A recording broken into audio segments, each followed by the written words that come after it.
10 நாளா திமுகவும் திமுக கூட்டணி கட்சிகளும் ஒப்பாரி வைத்துக் கொண்டிருக்கிறார்கள் இந்த கூட்டணியை பார்த்து. இன்னும் 10 நாட்களாக எங்க போனாலும் இதையே பேசுறாங்க. அசம்பிளிக்குள்ளேயும் பேசுறாங்க, அரசு விழாலையும் பேசுறாங்க, கல்யாண வீட்டுல பேசுறாங்க.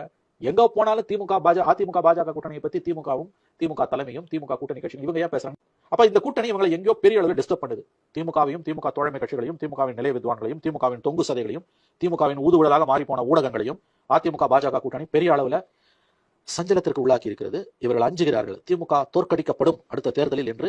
உண்மையிலேயே திமுகவும் அதனுடைய தோழமை கட்சிகளும் திமுக தலைமையும் திமுகவை ஆதரிக்கக்கூடிய ஊடகங்களும் அதிமுக பாஜக கூட்டணியை பார்த்து அஞ்சுகிறார்கள் என்பதுதான் உண்மை. அதனுடைய வெளிப்பாடு தான் 24 மணி நேரமோ அது கல்யாண வீடோ அல்லது எழவூடோ அல்லது அரசு நிகழ்ச்சியோ அல்லது சட்டமன்றத்துக்கு உள்ளேயோ எந்த சப்ஜெக்ட் எடுத்தாலும் அதிமுக பாஜக கூட்டணி பத்தி பேசுறது. எனக்கு தெரிஞ்சு இப்படி ஒரு நிகழ்வு கடந்த என்னுடைய அனுபவத்தில் நான் ஒரு அரசியல் கட்சி இன்னொரு அரசியல் கட்சியோட கூட்டணி சேர்ந்ததை ஆளும் தரப்பு அதிகாரத்தில் இருக்கக்கூடிய ஒரு தரப்பு இந்த அளவுக்கு பார்த்து ஒப்பாரி வைத்ததை நான் பார்த்ததே இல்லை. இது உண்மையிலேயே அவருடைய அச்சத்தின் வெளிப்பாடு தான். அதுல எந்த சந்தேகம் வேணாம் ஜெகதீஷ். இன்னைக்கு அவர் எடப்பாடி பேசியிருக்காருன்னா அது நியாயமான பேச்சு. ஏன்னா நீங்க அதே தானே நீங்க பேசுறீங்க. அப்போ எதிர்வினை ஆற்றம் எப்படி இருப்பாங்க? இதை கடந்து போக முடியலையே உங்களால. உங்களுக்குள்ள ஒரு டிஸ்டர்பன்ஸ் இருக்கின்றத முதல்ல தனி மனிதர்களோ ஸ்தாபனங்களோ அரசுகளோ கட்சிகளோ, அதாவது பயம் இருக்கலாம், அச்சம் இருக்கலாம், அச்சத்தை வெளிப்படுத்தக்கூடாது. உங்க வீக்னஸ் நீங்க வெளியில காமிச்சக்கூடாது. ஆனா 10 நாளா திமுகவோட தோழமை கட்சிகளும் தலைமையும் அரசும் அந்த அச்சத்தை வெளிப்படுத்திக்கிட்டே இருக்காங்க.